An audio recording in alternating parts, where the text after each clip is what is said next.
오늘 우리에게 주신 하나님의 말씀은 신약성경 요한복음 14장 25절에서 27절까지의 말씀이 되겠습니다. 제가 가진 성경으로는 신약성경 172면에 기록되어 있습니다. 신약성경 172면에 기록된 요한복음 14장 25절에서 27절까지의 말씀입니다. 이 기록된 계시의 말씀을 봉독하는 중에 살아계신 하나님의 음성을 모두 다 함께 들으실 수 있기를 바랍니다. 하나님의 말씀입니다. 내가 아직 너희와 함께 있어서 이 말을 너희에게 하였거니와 보혜사 곧 아버지께서 내 이름으로 보내실 성령 그가 너희에게 모든 것을 가르치고 내가 너희에게 말한 모든 것을 생각나게 하리라. 평안을 너희에게 끼치노니 곧 나의 평안을 너희에게 주노라. 내가 너희에게 주는 것은 세상이 주는 것과 같지 아니하니라. 너희는 마음에 근심하지도 말고 두려워하지도 말라. 아멘. 하나님의 사람 링컨 대통령의 일화를 소개합니다. 오늘날 링컨이 여느 때와 다르게 무겁고 느린 걸음으로 집에 돌아왔습니다. 그리고 곧장 소파에 앉더니 완전히 낙담한 모습으로 손을 이마에 대고 있었습니다. 이게 힘없이 고뇌하는 그 모습에 아내가 말을 걸었습니다. 여보, 어디에 갔다 오셨어요? 링컨은 여전히 힘없이 대답합니다. 전쟁위원회에 다녀왔소. 아내는 걱정스러워 다시 물었습니다. 무슨 뉴스가 있습니까? 링컨은 대답합니다. 뉴스야 참 많은데 좋은 뉴스 하나 없이 전부 암담한 내용들 뿐이요. 말을 마친 후 링컨은 팔을 내밀어 테이블 위에 있던 성경을 꺼내 들었습니다. 그리고 성경을 펼치자마자 몰입하여 성경 말씀을 읽기 시작했습니다. 이 모습을 보고 아내는 잠시 자리를 피해줬습니다. 그리고 잠깐 시간이 지나가서 다시 링컨의 얼굴을 보게 됩니다.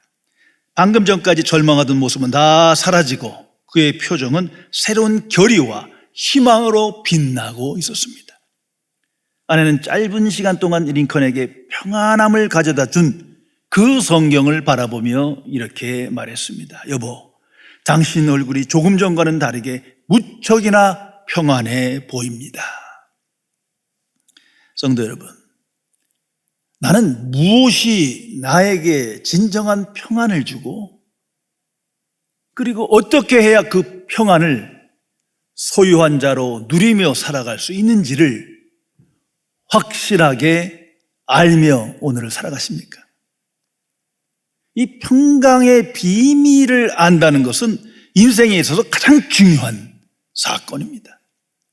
왜냐하면 그 평강을 모르면 한평생 평강을 누리지 못합니다. 마음의 평안을 누리지 못하는 삶을 살기 때문이요. 잘못된 진리에 속아 거짓에 속아 거짓된 평안을 쫓아 살아갈 수밖에 없기 때문입니다. 예수님께서 누가복음 19장 41절 42절에서 말씀하십니다. 지금 십자가를 지시러 예루살렘 성을 향하여 가시면서 말씀하신 것입니다. 성을 보시며 우시며 이르시되 너도 오늘 평화에 관한 일을 알았더라면 좋을 뻔하였거니와 지금 내 눈에 숨겨졌도다. 이스라엘 백성은 유대인으로 하나님의 선민임을 확실히 믿고 살아가는 백성입니다. 성경 말씀을 연구했고 율법을 지키고자 한 그런 백성이에요. 무엇보다도 그들은 샬롬, 평강을 아는 민족이라고 자부했던 사람들입니다. 그래서 인사 때마다 샬롬, 샬롬 하며 평강을 빌었습니다. 한마디로 평강을 알고 평화의 삶을 확실하게 내가 알고 있다고 믿고 살아간 백성입니다. 그러나 예수님께서 말씀하십니다. 너희가 평화의 길을 알지 못한다. 평화를 알았더라면 좋았을 뻔했는데 내 눈에 숨겨졌도다. 너희들이 속고 살며 잘못된 인생을 살며 평강을 떠난 삶을 살아가는구나. 불쌍히 여기시며 성경은 기록하고 있습니다. 우시면서 탄식하시면서 지금 내 눈에 평강이 숨겨졌도다 말씀하시게 됩니다. 이것은 계시의 말씀입니다. 세상을 향하여 불쌍히 여기시며 오늘도 너희가 평화를 잃어버렸다, 평강의 삶을 알지 못한다, 평안의 삶을 누리지 못하는구나, 불쌍히 여기시며 탄식하고 계신다는 사실을 기억해야 합니다. 성도 여러분, 이 세상 속에는 평강은 없는 겁니다. 진정한 평안은 없습니다. 이거를 절대 의심하지 말고 성경 말씀대로 믿으며 오늘을 살아가야 합니다. 인류가 끝없이 인간의 힘과 노력과 지식과 열심으로 평화를 쟁취하고 평화를 누리며 평강의 삶을 약속했지만 한 번도 이루어진 적이 없어요. 역사가 증거하는 거예요. 정치적 힘에 의해서, 경제적 번영에 의해서 평화의 시대를 열고 평강의 삶을 약속했지만 한 번도 된 적이 없습니다. 또는 대화를 통해서, 인격적인 만남을 통해서 진정한 평화를 누릴 수 있고 평화의 삶을 살아갈 수 있다 말하지만 그 또한 거짓이에요. 불가능한 일임을 알아야 합니다. 이 세상엔 항상 전쟁과 폭력과 갈등과 질병과 분열이 있었습니다. 그 속에서 인간은 근심하며 불안해하며 두려움 속에 좌절하며 살아가고 있는 겁니다. 진정한 평화와 평강은 이 세상 속에 없습니다. 미국의 랍비 조슈아 리프맨이 쓴 마음의 평안, Peace of Mind라는 책에 나오는 교훈적인 이야기입니다. 한 젊은이가 지혜로운 노인에게 찾아가서 자신의 소원을 전부 말하게 됩니다. 그 노인이 젊은이에게 자네 소원이 무엇인가? 자네가 원하는 것이 무엇인가? 물었기에 젊은이는 대답합니다. 첫째는 건강이요, 둘째는 많은 재물이요, 셋째는 뛰어난 외모요, 넷째는 재능이며, 다섯째는 권력이며, 여섯째는 명예입니다.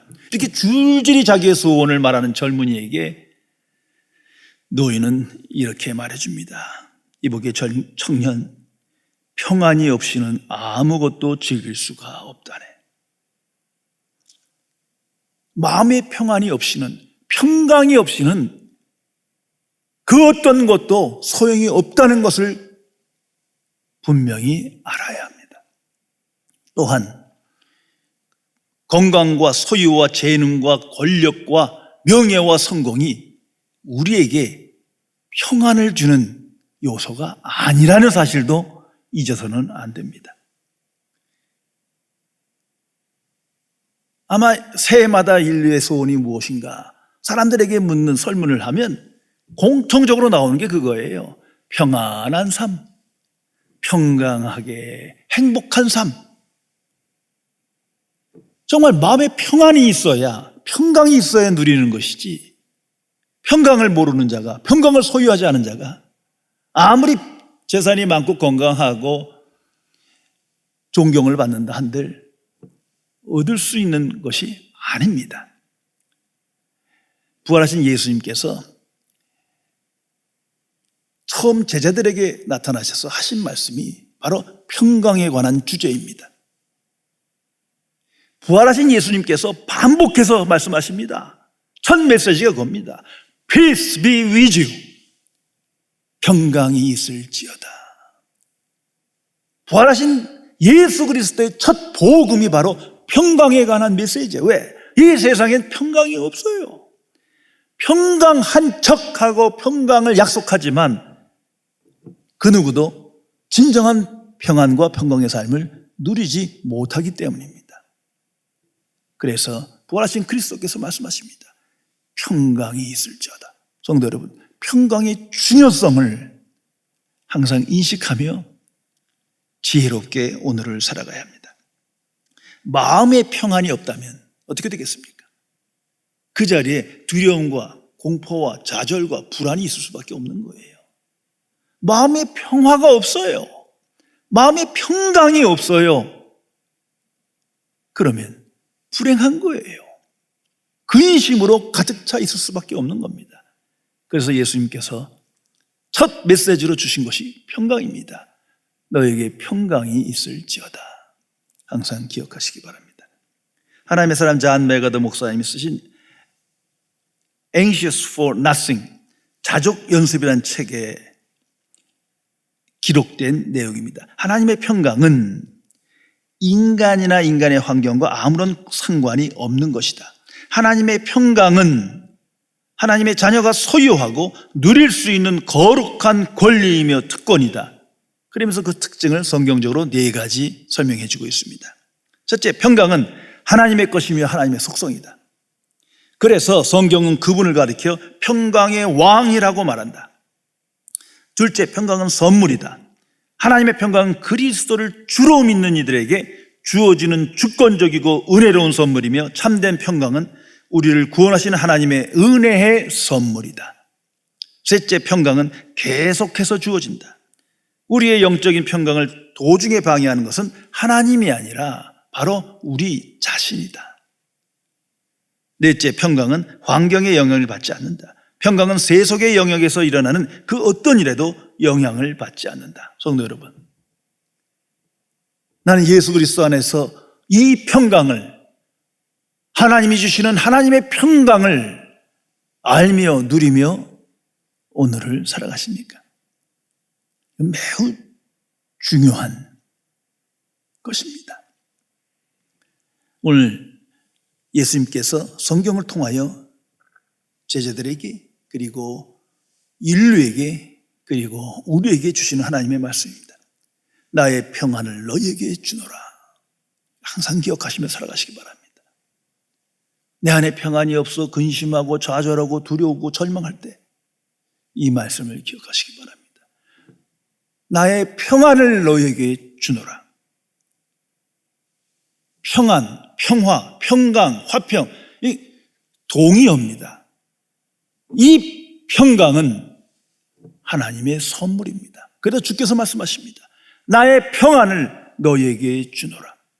이 평강의 비밀을 알지 못하면 잘못된 인생을 살며 원망과 불평 중에 근심 중에 살아갈 수밖에 없게 되는 겁니다. 불행하게도 기독교 안에도 이 평강의 비밀을 잘못 이해해서 자꾸 다른 방식으로 평강을 구하며 그런 책을 쓰는 일을 많이 봐요. 간단히 얘기하면 2가지를 맨날 강조해요. 명상을 통해서 평강을 얻어야 합니다. 근데 가만히 보면 그 명상은 불교의 명상을 말하는 것이요, 심리학적 명상을 말하는 거예요. 그러나 하나님의 평강이 그곳에는 없어요. 또한 호흡법을 통해서 큰 숨을 들이마시고 내쉬는 이러한 과정을 통해서 마음의 여유를 갖고 평안을 얻을 수 있지만 이건 아주 일시적이고 임시적인 겁니다. 하나님의 평안은 그런 유가 아니에요. 그래서 예수님께서 오늘 말씀하십니다. 내가 너에게 주는 것은 세상이 주는 것과 같지 아니하니라. 이거 잊어서는 안 됩니다. 하나님의 자녀로 자꾸 평강을 원하고 평강의 삶을 지향하면서 예수 그리스도를 떠나 엉뚱한 데서 헤매고 다니면 안 되는 거예요. 또한 불안해해서도 안 됩니다. 세상이 주는 것과 같지 아니하니라. 세상의 방식이 아니라고 말씀하십니다. 종교적 방식이 아니라고 말씀하십니다. 그런 걸 그리스도인은 더 이상 속고 살면 안 됩니다. 지금 제자들은 예수님께서 순환을 예고하시고 잠시 후면 십자가에서 죽으실 거를 말씀하셨기에 무척 슬퍼하고 있습니다. 큰 충격 속에 있습니다. 십자가의 죽음이 무엇을 말하는지를 알고 있기 때문이에요. 그 무서운 형벌을 지시겠다. 그리고 이제 곧 하나님 아버지께로 돌아간다. 너희와 이제는 함께 할 수 없다. 이 선언에 그들은 모든 것이 무너지는 근심을 갖게 됩니다. 두려움 속에 사로잡혀 있어요. 그래서 예수님께서 이 십자가 지시기 전날 요한복음 14장부터 계속해서 근심의 이유가 무엇인지를, 어떻게 근심을 해결할 수 있는지를 복음의 비밀을 말씀해 주신 겁니다. 첫 번째 이유는 지난주에 말씀대로 믿음의 문제였어요. 그런 거로 말씀합니다. 근심하지 말라. 하나님을 믿으라. 또 나를 믿으라. 온전한 믿음이 없기 때문에 불안해하며 근심에 떠는 겁니다. 그리고 더 적극적인 의미를 오늘 말씀합니다. 나의 평안을 주노라. 왜? 믿음의 선물인 평안이 없기 때문에 그 자리에 두려움과 근심과 좌절과 걱정으로 가득 차 있는 겁니다. 예수님께서 이 말씀하실 때 상황은 잠시 후면 십자가의 죽음을 직면해야 하는 그 상황입니다.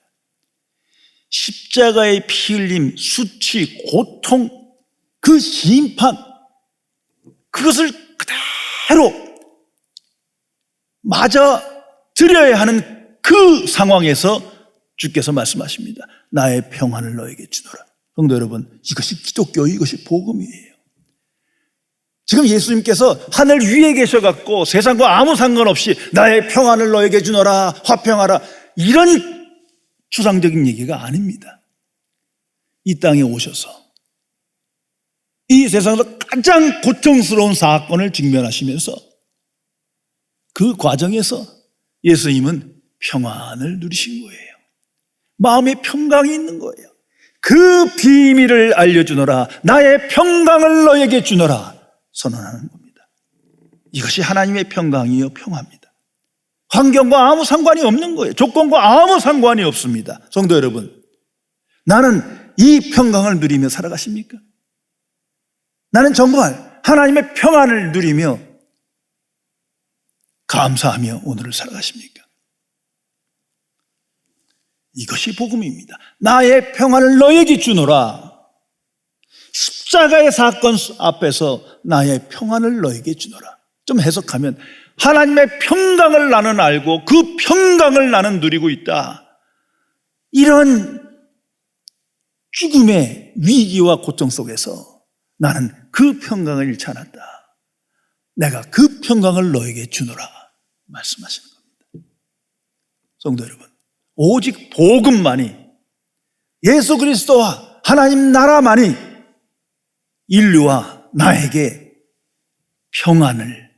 평강을 줄 수 있다는 사실을 항상 기억해야 합니다. 이건 절대 진리입니다. 오직 복음만이 줄 수 있는 은총입니다. 그래서 세상은, 또한 종교는 기독교를, 복음을 자꾸 배타적이라고 공격합니다. 비난합니다. 그거 당연한 거예요. 다툴 거 없어요. 왜? 오직 복음이기 때문에 항상 배타성이 있을 수밖에 없어요. 오직 복음이기에, 유일한 복음이기에 비난받고 조롱받을 수밖에 없는 겁니다.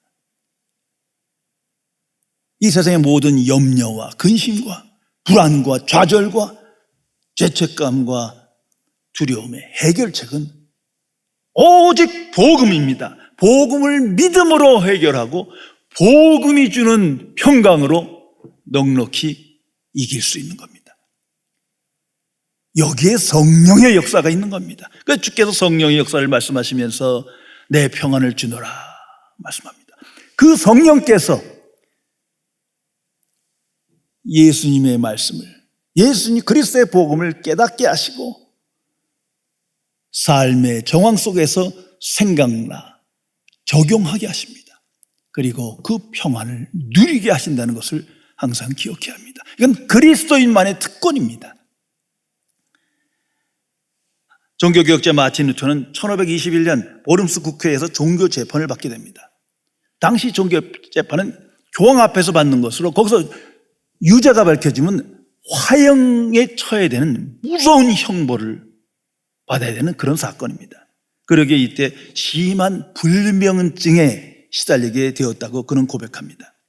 교황으로부터 조여오는 죽음의 그림자, 극심한 심적 압박감에 잠을 평안히 잘 수가 없었던 거예요.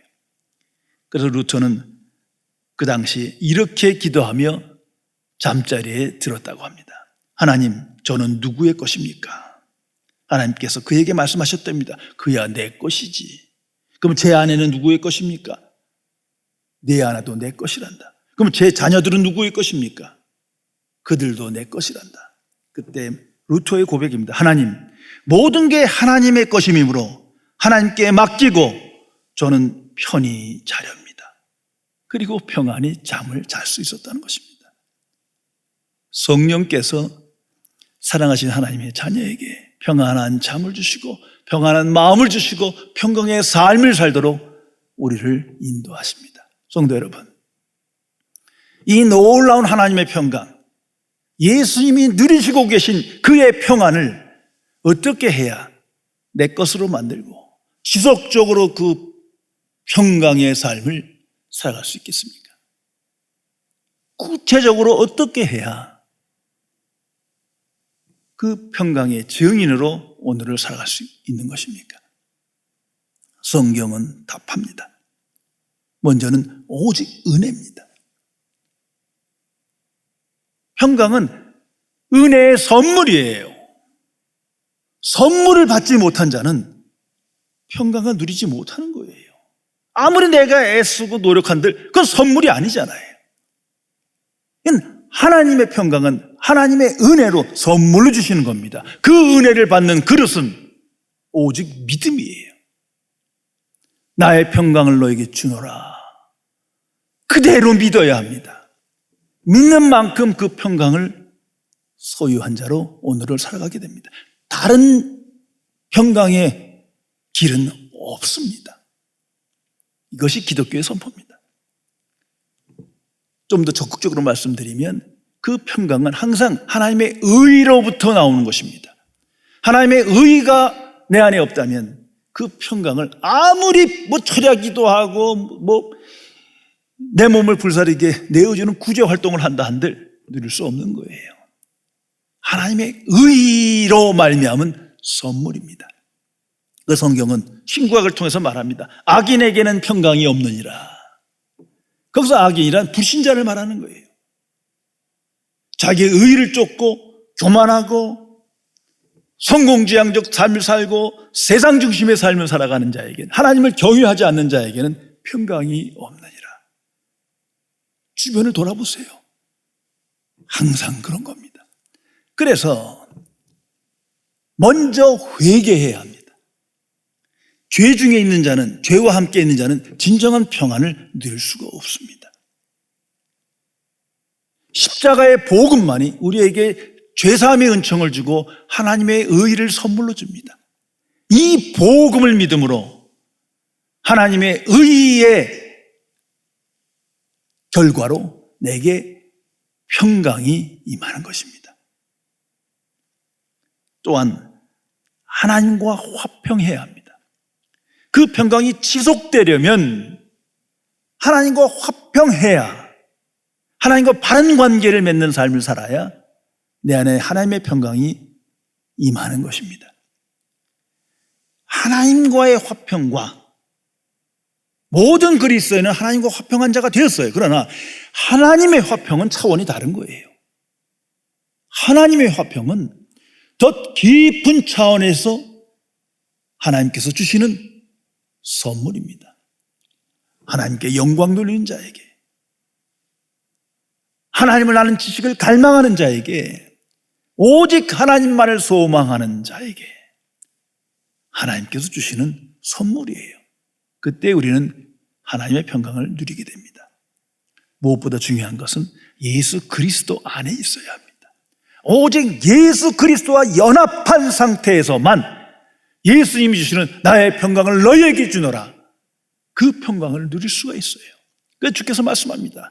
내가 너희 안에, 너희가 내 안에 있으리라. 믿음으로 연합한 관계에서만 지속적으로 그 평강을 맛보며 평강의 삶을 살아가게 됩니다.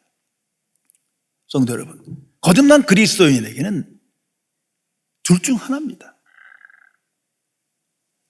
오늘의 인생은 항상 둘 중에 하나를 결단해야 합니다. 예수 그리스도 안에 있느냐, 밖에 있느냐, 중간은 없습니다. 예수 그리스도와 연합하며 살아가느냐, 아니면 별개로 살아가느냐, 둘 중 하나지. 중간의 길은 없는 겁니다. 성령께서는 항상 하나님의 자녀로 하여금 예수 그리스도로 가게 하며 예수 그리스도와 연합하게 하십니다. 그의 마음과 생각을 본받는 자로 오늘 살게 하십니다. 그리고 그 안에서 성령의 열매를 맺게 하십니다. 그 안에 평강이 있는 것입니다.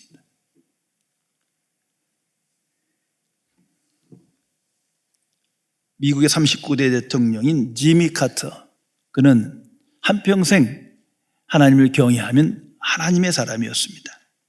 2015년 초에 간암이 뇌에 전이되어 시한부 판정을 받게 됩니다. 많은 사람들이 염려하는 중에 기자들이 그의 심경을 묻게 됩니다. 그는 연휴 때와 다름없이 환한 미소를 띤 채 이렇게 대답했다고 전해집니다.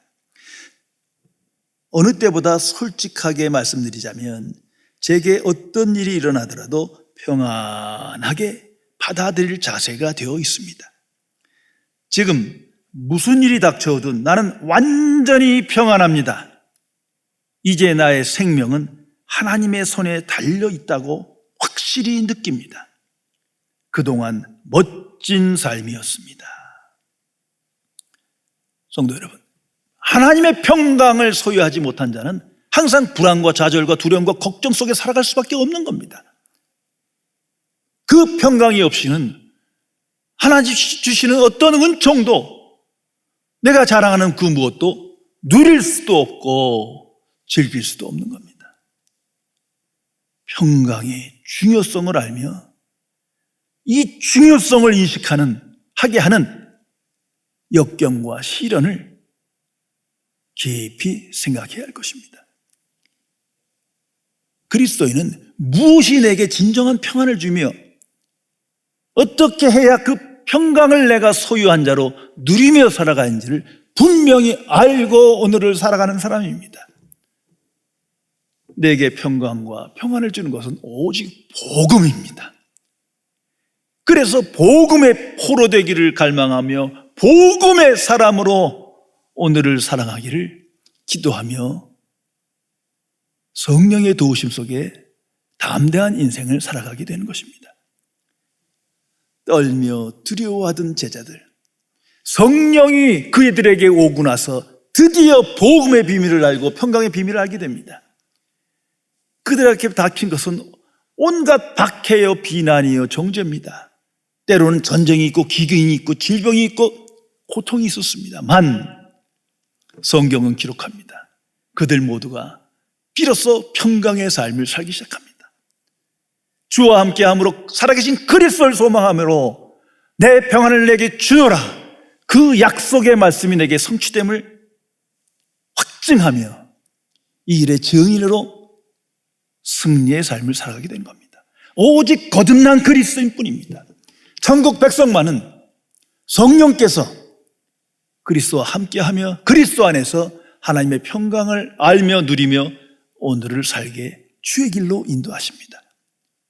성도 여러분, 주께서 오늘 말씀하십니다. 나의 평안을 너희에게 주노라. 나의 평안을 사랑하는 하나님의 자녀에게 주노라. 이 복음을 붙들고 복음을 묵상하며 복음의 수혜자로 복음의 평강을 누리며 하나님께 영광 돌리는 삶을 살아가야 할 것입니다. 기도하시겠습니다. 전지전능하신 은혜 하나님, 이 험악한 환난과 시련이 많은 세상 속에 살지만 그럼에도 불구하고 오직 복음의 비밀을 아는 자로 복음의 선물인 평강을 소유한 자로 하나님의 평강을 누리며 세상이 줄 수 없는 그 평강의 기쁨 속에 하나님과 교통하며 하나님만을 소망하며 오늘을 살게 해주심을 진심으로 감사드립니다. 평강의 비밀을 알지 못하는 이 어두운 세상을 불쌍히 여겨 주옵소서. 이 시련 속에서 평강의 비밀을 알고 평강을 사모하는 마음을 주시사 참 평강이신 예수 그리스도께 나오는 구속의 역사가 나타나게 하여 주옵소서. 성령이시여 거듭난 하나님의 자녀로 하여금 이 평강의 복음 속에 담대한 인생을 살게 하심을 진심으로 감사드립니다. 이 일의 증인으로, 복음의 증인으로, 평강의 삶의 증인으로 승리하는 삶을 살아갈 수 있도록 지켜 주옵소서. 우리 주 예수 그리스도의 이름으로 간절히 기도드리옵나이다.